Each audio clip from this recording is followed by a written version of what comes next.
સૌવાલા મિત્રોને મારા જય સિયારામ। હું દુષ્યંત પાઠક આપની સેવામાં શ્રી હનુમાનજી દાદાની અસીમ કૃપાથી એક નવા વિડીયો સાથે હાજર છું। તો વાલા મિત્રો, આજના ઉપાયની અંદર તારીખ છે 28મી નવેમ્બર 2025 ને વાર છે શુક્રવાર।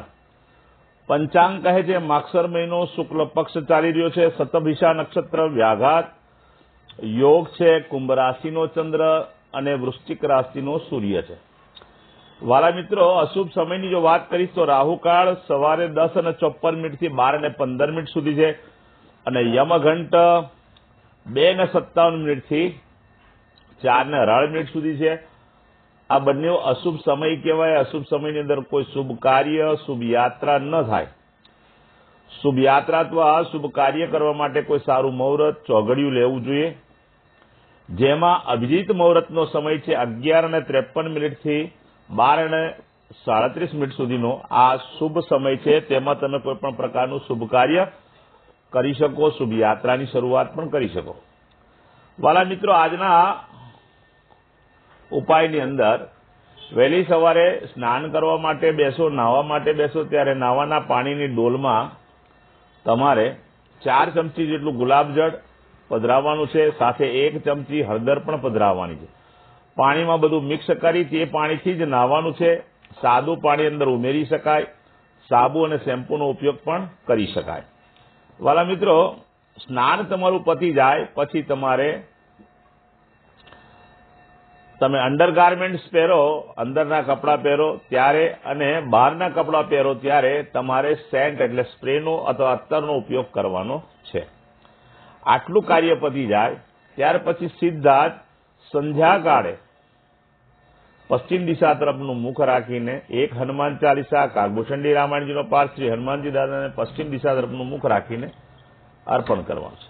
રાત્રે સૂતા પહેલા પોતાની જ પથારીમાં બેસવાનું, પલાઠી વાળવાની, ઓમ કૃષ્ણાય વાસુદેવાય હરે પરમાત્મને પ્રણત ક્લેશનાશાય ગોવિંદાય નમો નમઃ આ મંત્ર યથાશક્તિ જપી જાઓ।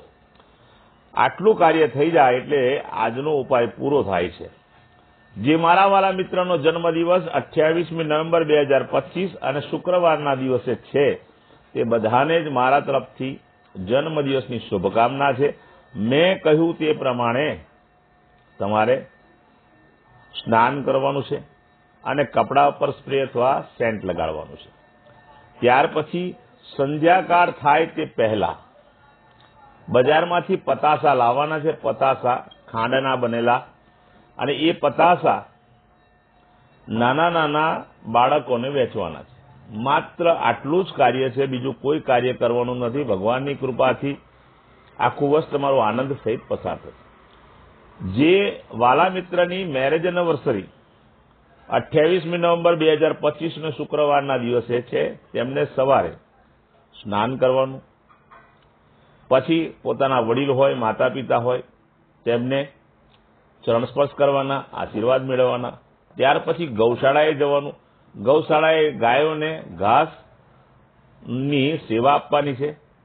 ત્યાર પછી કોઈ પણ વૃદ્ધાશ્રમમાં, અનાથ આશ્રમમાં અથવા જરૂરિયાતમંદ વ્યક્તિને દેવ મંદિરમાં અથવા બ્રાહ્મણને ચોખા, ખાંડ અને ઘી આ 3 વસ્તુ દાનમાં આપવાની છે। બસ આટલો પ્રયોગ કરી લો, આખું વર્ષ ભગવાનની કૃપાથી પતિ પત્નીનું બહુ સુંદર રીતે આખું વર્ષ પસાર થશે।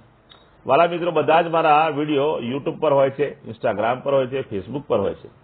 મારી ચેનલનું નામ છે દુષ્યંત પાઠક। આ વિડીયો જોવાનો રહી જાય તો તમે ત્યાંથી સર્ચ કરીને વિડીયો લઈ શકો છો। ઉપાય અવશ્ય કરો।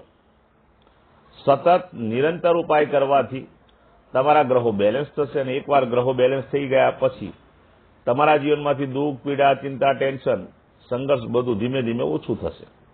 વાલા મિત્રો, અંતિમ વાત કરી લો કે આ વિડીયો તમને પસંદ આવતો હોય, તમને પણ ફાયદો થતો હોય અને તમને ઈચ્છા થાય કે મારું જેમ સારું ભગવાન કરી રહ્યું છે તેમ બીજા કોઈનું પણ ભગવાન સારું કરે, જો આ તમારી ઈચ્છા હોય તો એક પ્રાર્થના કરું છું, મારા વિડીયોને શેર કરો। વધુને વધુ શેર કરશો વિડીયો તો એટલો ફાયદો થશે કે કોઈ જરૂરિયાતમંદ વ્યક્તિ આ ઉપાય કરશે અને એનો પણ સમય બદલાશે અને ભગવાનની કૃપા એના પર થશે તો મને ને તમને એમનું પુણ્ય મળશે.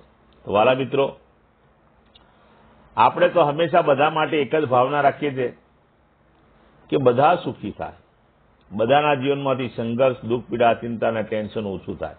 એટલા માટે બે હાથ જોડીને હંમેશા પ્રાર્થના કરતો હોઉં છું કે મારા વિડીયોને બને એટલા શેર કરો.